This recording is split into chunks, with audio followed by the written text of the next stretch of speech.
And now, News Channel 10's 24/7 local weather first alert forecast, sponsored by Generator Supercenter of Amarillo. Well, hello and good Tuesday morning, everyone. I'm meteorologist Shelden checking with a quick look at your day. As you can see, for your Monday, we got up to about 80 degrees here in Amarillo.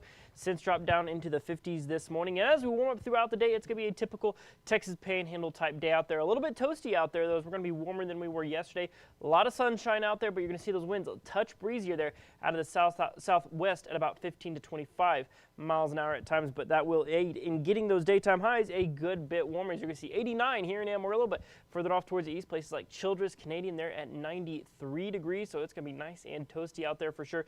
And then maybe mid to high 80s at their absolute coolest in any part of the region, like I said, with maybe some of those breezy winds to go along with it. But let's talk about your next weather maker, and that's the fact that severe weather risks could be in play for your Wednesday. It's a very similar setup. We've had one of these about every single week, but so far we haven't had the thunderstorm development that sometimes comes with it. That could change for your Wednesday. Dry line setup's going to push through the region. That's going to lead to dry and windy conditions off towards the west, as we know, and then possibly stormy conditions there off towards the east. The big question mark, of course, is going to be the cap. Does the cap break? That lid on the atmosphere. If that comes off, that's going to aid in thunderstorm development. If it stays put, nothing is going to happen. We're going to have to wait and see. Looking here closer to our region, you're going to see maybe a 30% chance of severe weather there off in our eastern areas. That does align with our severe weather risk from the Storm Prediction Center. Right now, a slight risk with, as you can see right there, enhanced, barely clipping the top northeastern corners of our area. But with that slight risk comes most of our severe weather risk. So let's take a look at your dew point forecast. So going into your Wednesday morning, you will notice this is tomorrow morning, 8 a.m. You're going to see those dew points coming up into the 50s and 60s.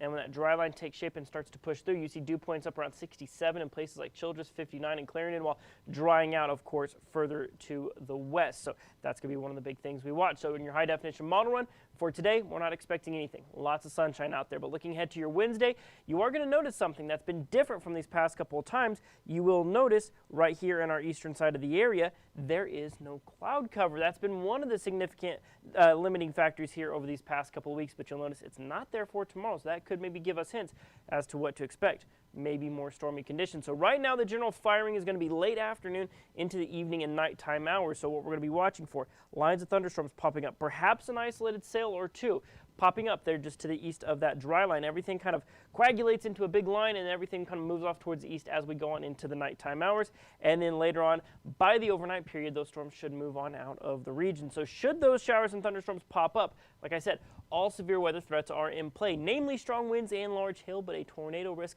is not to be completely discounted, as that certainly could be a possibility that we do see. But strong winds, large hail, that'll probably be what you see if severe weather does pop up over you.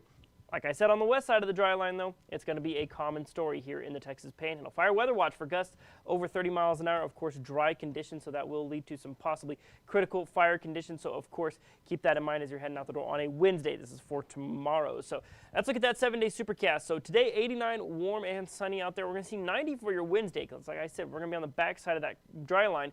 It's going to be warmer out there. 30% on those chances of showers and thunderstorms right now. And then that cold front comes in Thursday, drops us down into the 70s for the rest of the week. And then right now, maybe Saturday and Sunday, we see another system come in that possibly brings more moisture chances to more of the area. So we'll keep a close eye on that. In the meantime, keep things locked to News Channel 10 for the latest on your local weather forecast.